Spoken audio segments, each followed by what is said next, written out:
Kenapa buruh anak masih banyak di Indonesia ya? Jangan sampai eh, dengan dalih membantu ekonomi keluarga dan sebagainya, tapi akhirnya hak mereka untuk sekolah, untuk belajar, untuk istirahat jadi tidak terpenuhi. Adanya pengawasan lebih ketat lagi gitu kan Kak, adanya kayak anggaran gitu kan, kayak sanksi gitu bagi bagi perusahaan yang melakukan kekerasan. Ya, harapan utamanya tentu aja nggak ada lagi ya pekerja anak di Iya Kak. Indonesia, khususnya umumnya di seluruh dunia.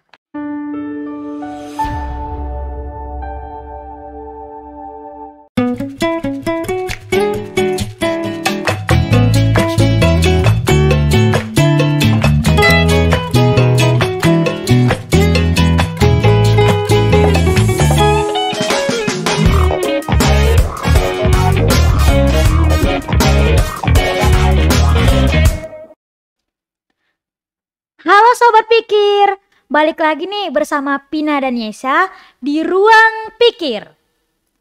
Hari ini tanggal 1 Mei diperingati sebagai Hari Buruh dan kita tahu bahwa masih banyak anak-anak yang dipekerjakan sebagai buruh anak. Maka dari itu, hari ini kita akan ngobrol nih dan diskusi apa aja sih yang dapat kita lakukan sebagai komunitas anak untuk mewujudkan masa depan tanpa pekerja anak. Pada hari ini, Pina dan Yesa tidak hanya berdua saja. Kami juga ditemani oleh Kak Ayu. Kak Ayu ini adalah mendampingi komunitas anak-anak dalam advokasi penanganan penghapusan pekerja anak bersama komunitas anak-anak yang di Medan. Hai Kak Ayu. Hai Vina, hai Yesa.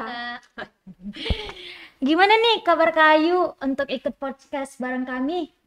Kabarnya baik, terus udah nggak sabar sebenarnya ingin ngobrol bareng saya. Kak Vina, biar diskusinya lebih bersemangat, boleh nggak kita kalau pakai jargon? Wah boleh tuh Yesa, gimana? Oke, nanti kalau Yesa bilang Selamat Hari Buruh Internasional, kita sama-sama jawabnya wujudkan masa depan tanpa pekerja anak. Kita coba ya Kak. Oke. Selamat Hari Buruh Internasional. Wujudkan masa depan tanpa pekerja anak. Keren ya jargon. Wah, semoga harapan kita untuk mewujudkan masa depan tanpa pekerja anak bisa menjadi kenyataan ya teman-teman. Oke, kembali lagi. Jadi gini Kak Ayu, setahu Pina, masih banyak nih buruh anak yang ada di Indonesia yang bekerja di sektor terburuk bagi pekerja anak. Bagi anak-anak yang membahayakan kesehatan dan keselamatan anak. Betul banget Kak Vina.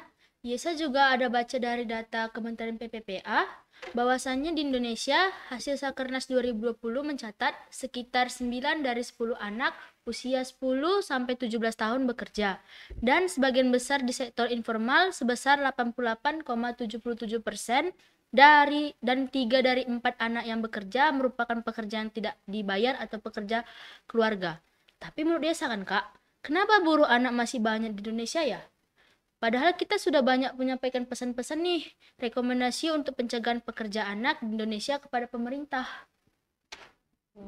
Iya. Jadi ini kakak mungkin jawab sedikit dari yang ditanya Yesa dan juga Vina ya. Jadi kalau menurut kakak, pemerintah sebenarnya udah melakukan upaya maksimal ya untuk menghapus pekerja terburuk bagi anak. Dengan adanya peta jalan penghapusan pekerjaan terburuk bagi anak, lalu ada juga rancangan aksi nasional. Nah, itu semuanya untuk meminimalisir maupun untuk menghentikan pekerja anak.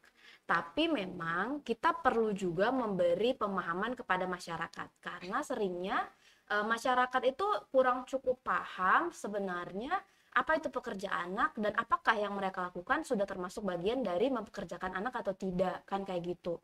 Jadi dalam aturannya pemerintah itu kan ada aturan-aturannya gitu. Jadi misalnya anak-anak boleh tuh ngebantu orang tua, tapi itu ada batasannya.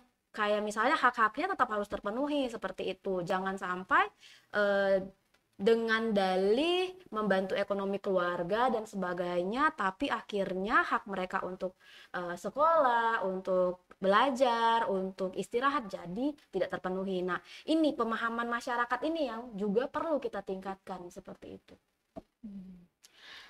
Oh iya Kak Ayu, tadi kan kakak ada bilang nih harus ada upaya pemahaman kepada masyarakat agar jika masyarakat menemukan pekerja anak, masyarakat mau untuk melakukan sesuatu dan nggak diam aja gitu kan Kak.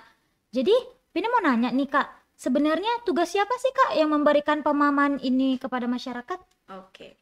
Sebenarnya kalau dibilang ini tugas siapa itu jadi tricky ya kayak gitu. Karena sebenarnya ini jadi tugas kita bersama. Meskipun memang mandatnya ada juga di pemerintah untuk mensosialisasikan hak anak, untuk mensosialisasikan tentang bahaya pekerja anak, untuk memastikan anak-anak terpenuhi haknya. Itu ada mandatnya di pemerintah. Tapi ini jadi tugas bersama juga bagi masyarakat seperti itu. Jadi ini buat komunitas anak juga, buat lembaga-lembaga pemerhati anak juga, itu penting buat kita bergandeng tangan untuk memberi pemahaman kepada masyarakat seperti itu. Jadi melakukan sosialisasi, melakukan mungkin campaign dan sebagainya. Nah, komunitas-komunitas anak yang ada di Medan, yang ada di Indonesia juga perlu itu ikut bekerja sama untuk melakukan sosialisasi dan penyadaran seperti itu gitu. Jadi kalau makin banyak yang melakukan sesuatu kan informasinya makin banyak ya, diketahui sama lebih banyak orang kayak gitu. Mungkin menurut saya dulu ya Kak. Oh, ya saya juga punya pendapat ini ya. Ada dong. Ya saya pikir sebelum kita memberikan pemahaman ke orang banyak, kita juga harus belajar agar lebih paham apa itu pekerja anak. Jadi kita bisa sharing nih ke orang lain, minimal ke keluarga kita atau teman-teman sebaya kita. Terus juga kan Kak, kayak kita lakukan kemarin di sekolah Yesa, kita sosialisasi ke siswa dan guru apa itu isu pekerja anak. Dan Yesa juga menyampaikan pengalaman Yesa mengikuti kegiatan kampanye Dialog Wars di Rwanda, Afrika, yang Kak Ai juga ikut kan Kak? Iya benar, Kak juga ikut. Jadi teman-teman kemarin itu memang kebetulan Yesa sama Kak Ayu dapat kesempatan ya buat melakukan advokasi, akhirnya nggak cuma di daerah nasional tapi akhirnya kita lakukan di global ya, kayak gitu. Ya daripada KKN cerita, di sini ada Yesa, mending Yesa aja yang cerita ya kan. Nah gitu Yesa. Oke, baik. Ini pengalaman waktu di Afrika kan Kak? Iya, jadi kayak mungkin ini nggak jadi kesempatan yang bisa didapat oleh semuanya kali Ini ya. kesempatan seumur hidup ini. Nah, jadi gimana sih rasanya kemarin bisa pergi melakukan advokasi levelnya global, terus menyuarakan suaranya kawan-kawan di komunitas tuh gimana rasanya? Terus apa kira-kira sih yang dilakukan? Mungkin kawan-kawan juga pengen tahu kan. Yang saya rasakan itu senang banget Kak, bisa menyuarakan tentang pekerjaan anak yang ada di seluruh dunia, termasuk di Kota Medan. Gimana perasaan Yesa itu saat menyampaikannya dengan tema isu pekerja anak yang ada di Rwanda kemarin itu ya saya merasa senang karena bukan sedikit yang kita tahu bahwa pekerja anak itu banyak ya yang berbagai macam kayak pekerjaan yang terburuk gitu. Bahkan waktu Yesa di Afrika banyak juga yang kayak bekerja seperti Yesa gitu. Kayak pekerjaannya kayak pekerjaan ibu rumah tangga, terus itu semir sepatu. Ada di pertanian juga ya? Iya, ada di pertanian juga, baru kayak dan ada beberapa yang lebih kecil gitu ya? Iya, kemarin banyak juga sih kayak kan Kak, yang kayak umurnya masih SD ya, SD gitu.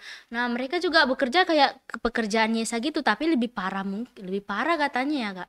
Jadi mungkin kita ketika gabung di sana di Rwanda itu kita jadi bisa ketemu sama kawan-kawan yang juga pekerja anak tapi juga punya semangat untuk beradvokasi gitu ya kan. Mereka juga gabung dalam komunitas, akhirnya kita ngobrol, sharing gitu ya, kira-kira di negara mereka apa yang mereka lakukan, terus kita juga cerita gitu ya. Iya, kita sering-sering tuh tentang pekerjaan yang ada di negara mereka. Contohnya kayak kemarin petani, terus bantu mamanya, apa ya, jualan kalau nggak salah jualan terus di toko. Yesa juga menceritakan pengalaman Yesa ketika sedang bekerja itu gimana sih rasanya sebagai anak yang bekerja.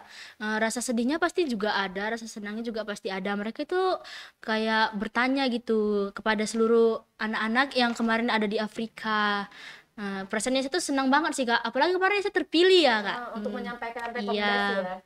Yesa terpilih kemarin dan Yesa menceritakan bahwasannya Yesa juga bekerja di pekerjaan yang mungkin memang kita bisa bilang itu pekerjaan yang terburuk ya yang Yesa pernah kerjakan gitu. Karena cukup berbahaya juga bekerja Iya, di jalan Kak. itu kan ya. Apalagi itu mengganggu kesehatan gitu, Kak. Yesa juga sering sakit sih waktu bekerja gitu, nggak apa. Jadi kayak perasaan Yesa waktu menyampaikan suara Yesa ke masyarakat yang ada di seluruh dunia, apalagi waktu Yesa yang ke Afrika itu Yesa merasa senang, Kak, senang banget. Karena akhirnya tersampaikan Iya gitu, Kak. gitu ya. Karena kan kita juga sering nih sharing-sharing kepada pemerintah lokal kita, tapi mereka kayak udah diem gitu aja. Datang tapi Datang tetap ya. datang aja. Nah, tadi kan kita dengar tuh pengalaman Yesa. Nah, kakak mau tanya juga nih, penasaran. Kira-kira Tina pernah nggak sih melakukan pengalaman kayak tadi juga gitu, kayak yang Yesa ceritain, melakukan advokasi seperti itu? Nah, ada dong Kak pengalaman Pina. Tadi Pina denger juga sih pengalaman Yesa, keren banget Kak. Sangat pengen sih rasanya. Jadi pengalaman Pina itu waktu di tahun 2018 lah kalau nggak salah ya Kak. Pina pernah ikut melakukan advokasi di tingkat nasional. Pada saat itu Pina tidak sendiri sih Kak. Pina ditemani dengan Kak Kesya, kemudian Bang Ojak dan Bang Yuda dan Pina Berempat juga. berarti Iya, berempat Kak. Jadi kami pada saat itu melakukan advokasi bersama kementerian, di mana kementerian tersebut ada Kementerian Pemberdayaan Perempuan dan Anak, Kementerian Ketenagakerjaan, Kementerian Sosial, dan ada juga pemerintah lainnya. Dan tidak hanya itu Kak, juga dihadiri oleh forum anak yang ada tingkat nasional. Jadi pada saat itu sangat senang sekali sih Kak, kami bisa menyampaikan pesan kunci kami mengenai pekerja anak, terus pengalaman terburuk untuk pekerja anak, terus rekomendasi kami untuk bagaimana sih mengatasi pekerja anak gitu kan, mengatasi stop pekerja anak.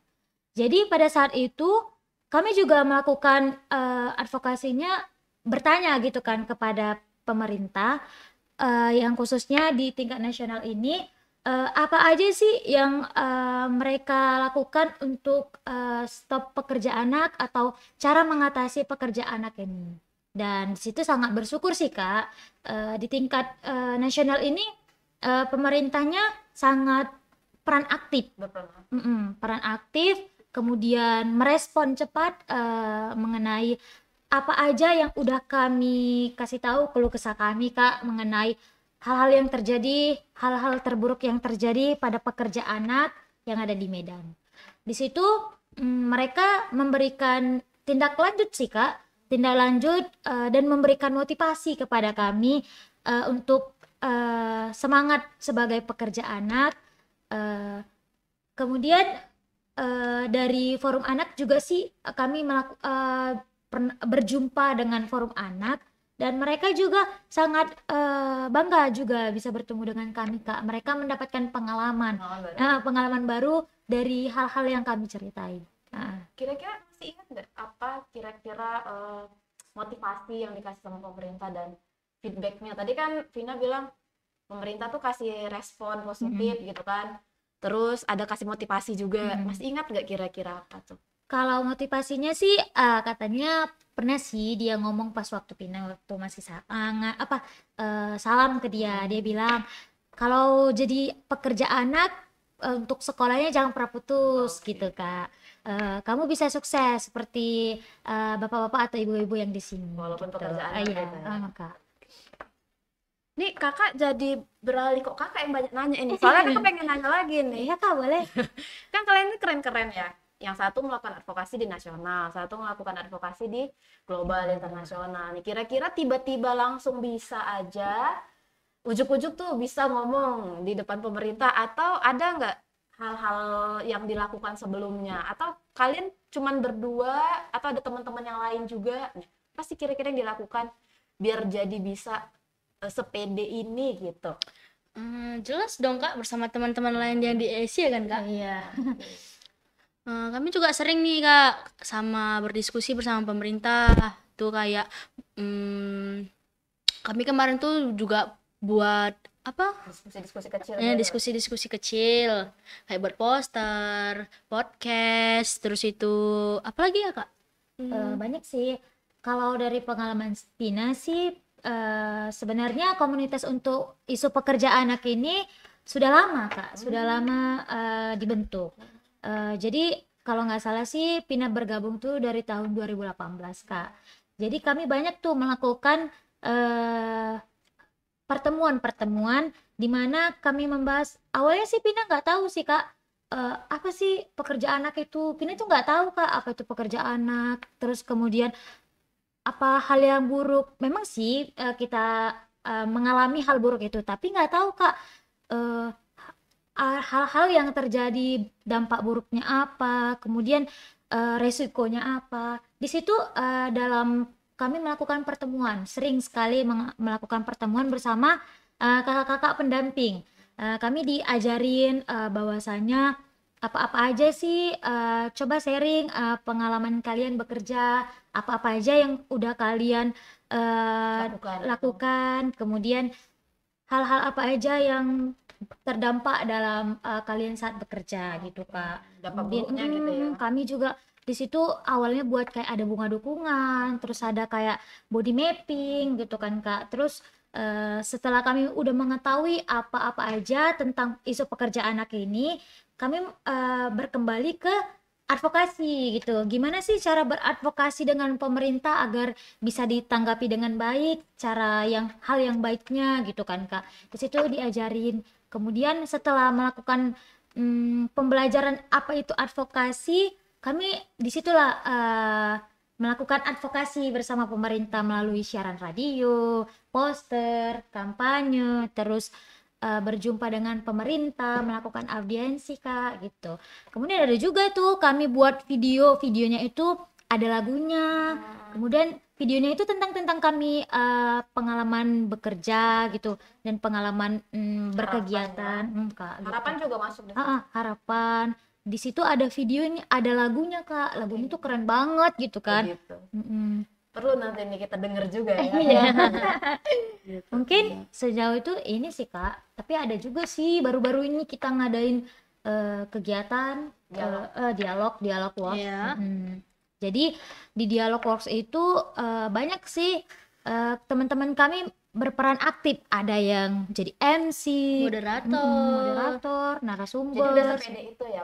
Kak, kami nyampein ke pemerintah. Karena kita kan juga nih sering banget nih latihan nih. Kita sebelum memulai apa, kita latihan dulu itu biar lebih fokus dan biar lebih pede juga. Nih sekarang jadi pede dong. Yes. Jadi sebelum kita melakukan advokasi itu biasanya ada diskusi dulu gitu ya. Iya. Ada persiapan dulu gitu ya. Oke. Jadi memang dari yang Vina sampaikan, terus dari yang Yesa sampaikan, terus juga ada pengalaman kakak waktu mendampingi teman-teman di komunitas, bahwa isu pekerja anak itu ternyata memang nyata gitu ya, iya, Kak. masih ada gitu. Karena ini teman-teman semua contohnya gitu kan, yang memang masih melakukan pekerjaan-pekerjaan dengan apa namanya, yang tujuannya untuk membantu ekonomi keluarga seperti itu. Tapi bedanya mungkin teman-teman masih punya kesempatan kali, punya peluang untuk bersuara, masih punya kesempatan, keberuntungan untuk tetap sekolah kan kayak Iya, gitu. Kita tuh nggak tahu kalau misalnya di sekeliling kita bisa jadi masih ada lebih banyak lagi anak-anak yang bekerja tapi tidak seberuntung kita, yang tetap bisa sekolah, tetap punya haknya bisa terpenuhi dan sebagainya. Nah, hal ini sebenarnya yang mengkhawatirkan gitu. Nah, butuh kerjasama antar pihak, terutama komunitas anak, agar kita bisa membantu teman-teman yang masih butuh disuarakan gitu haknya dan harapannya gitu, dibantu untuk mewujudkan mimpi-mimpinya kayak gitu. Kira-kira nih Vina sama Yesa, ini kakak nanya lagi jadinya Iya kan Kak, kayak gak gitu. apa-apa Kak. Kakak diajak jadi narasumber tapi kakak lebih banyak nanya. Iya. Soalnya pengalaman kalian itu menarik kan kayak gitu. Selama melakukan advokasi sama pemerintah, kira-kira mulus-mulus aja nggak sih jalannya gitu? Atau ada nggak tantangannya gitu? Kalau menurut Yesa, kalau melakukan advokasi dengan pemerintah itu, pemerintah tuh kayak biasa aja Kak, kayak datang terus tuh pergi Iya, gitu. Dia cuma dia mendengarkan apa yang Mm-mm. kita sampaikan, dia mendengarkan, dia menjawab apa yang kita tanya. Nah, jadi kalau udah kita tanya, kita jawab, dia datang, udah siap itu acara dia pulang aja. Dan sampai sekarang nyatanya memang nggak terjadi apa-apa, udah kayak biasa gitu aja Kak. Mungkin Yesa nganggap bahwa ya sebenarnya respon positif dari pemerintahnya itu ada. Ada Ketika memang. dia diundang, datang, Datang. memberi tanggapan terhadap Iya. rekomendasi. Tapi kita sebagai komunitas anak tuh nggak tahu apakah rekomendasinya dilakukan atau enggak gitu ya. Iya, bukti nyatanya aja dong Kak. Dan sekarang kawan-kawan di komunitas ngerasa kita nih masih gini-gini aja Iya, gitu, belum ada perubahan gitu ya. Gimana nih menurut Vina? Kalau Yesa tadi bilangnya gitu. Kalau dari kendala diri sendiri sih Kak, ada juga Kak. Oh. Apalagi kan kalau misalnya kita mau melakukan advokasi itu kita perlu latihan ya kan Kak. Nah, jadi waktu juga sih Kak,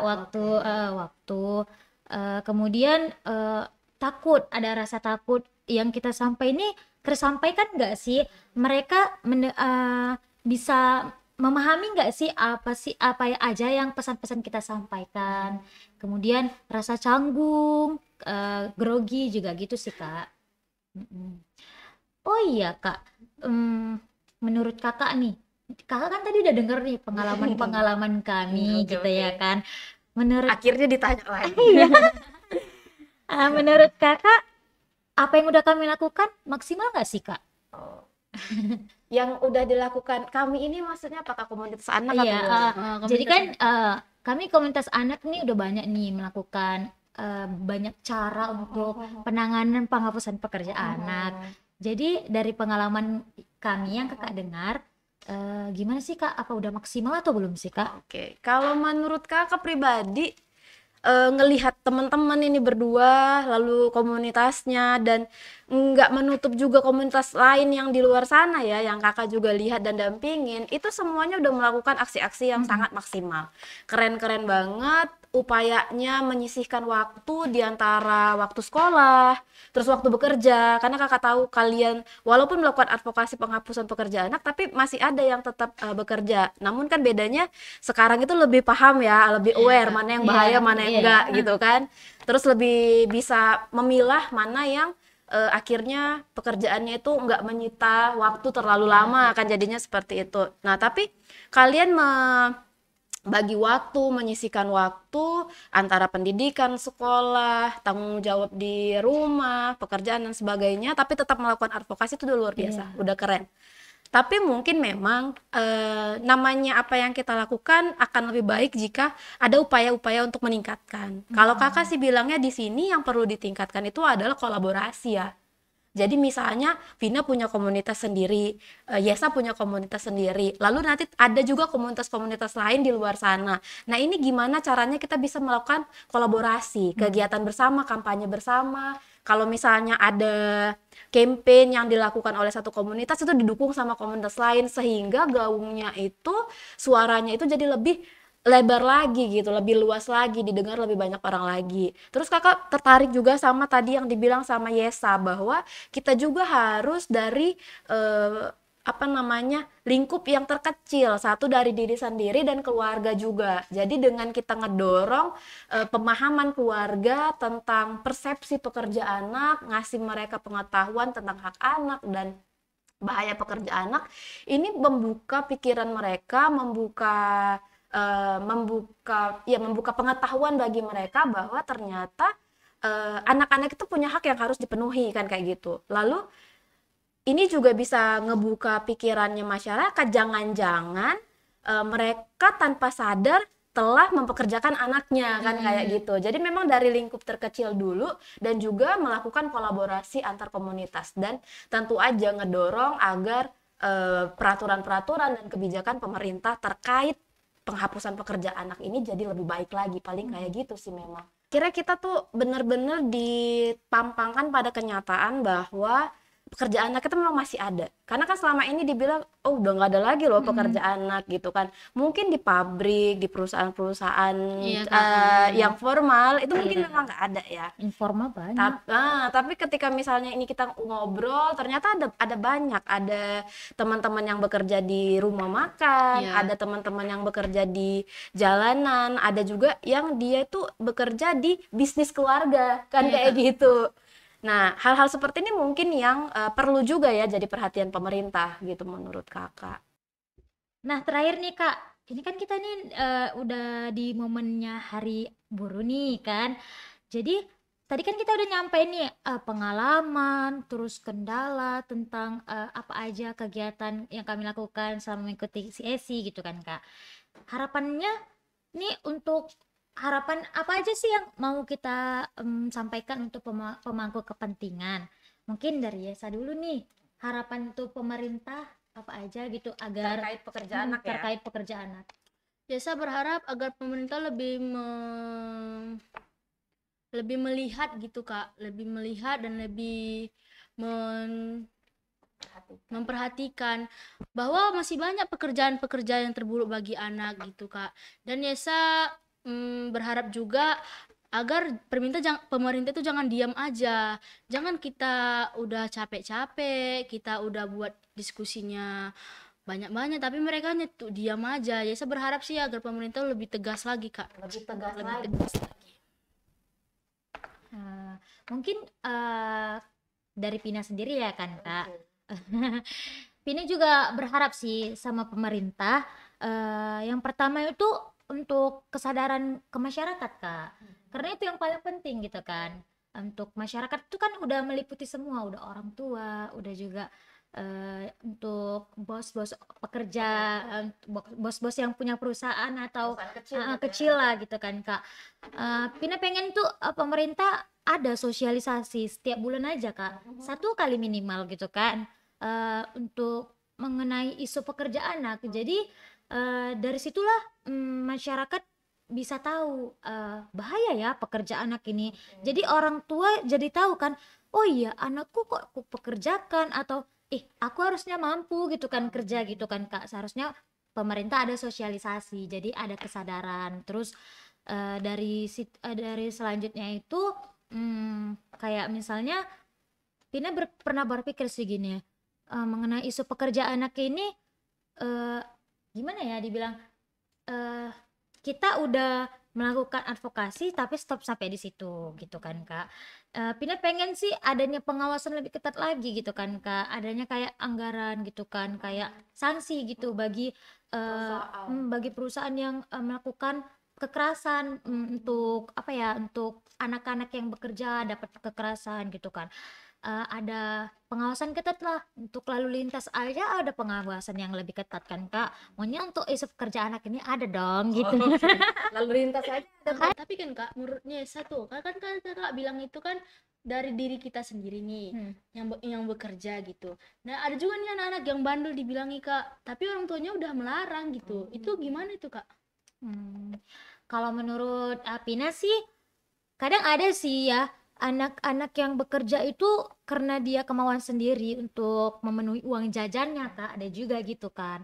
Kalau memang dia udah kita kasih tahu nggak mau gitu kan, ya kita harus dampingi dia gitu kan, kita dampingi dia, Tetap tidak patah semangat gitu ya. kita harus jadi pelopor dan pelopor gitu ya Oke. kan. Kalau kita tengok misalnya dia ada bahaya nggak di pekerjaan dia, ya kita harus kasih tahu gitu Bahwa kan. itu bahaya gitu ya. Bahwa Ya kan tapi benar tuh Yesa. Jadi ada beberapa anak yang memang dia bilangnya mereka pengen bekerja karena kemauan sendiri. Padahal udah dilarang sama orang tua.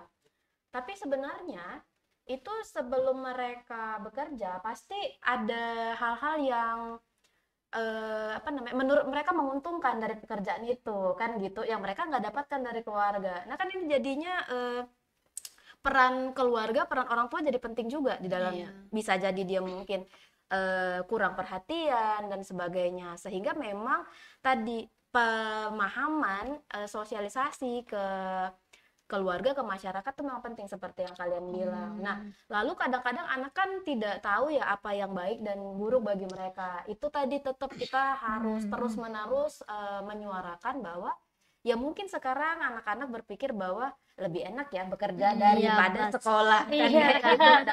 Dapat duit. Bener, tapi kedepannya kan ini nanti jadi bahaya buat masa depan. Masa depan. Gitu.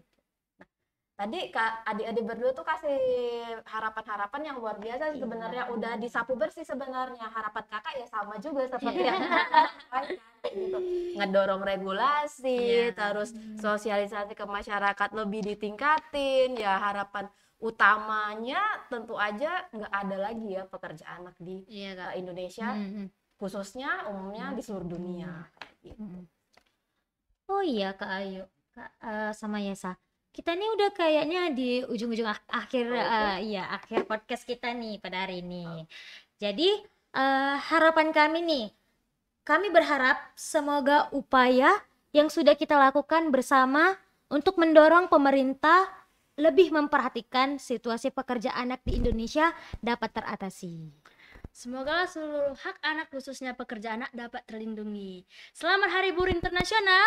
Wujudkan masa depan tanpa pekerja anak.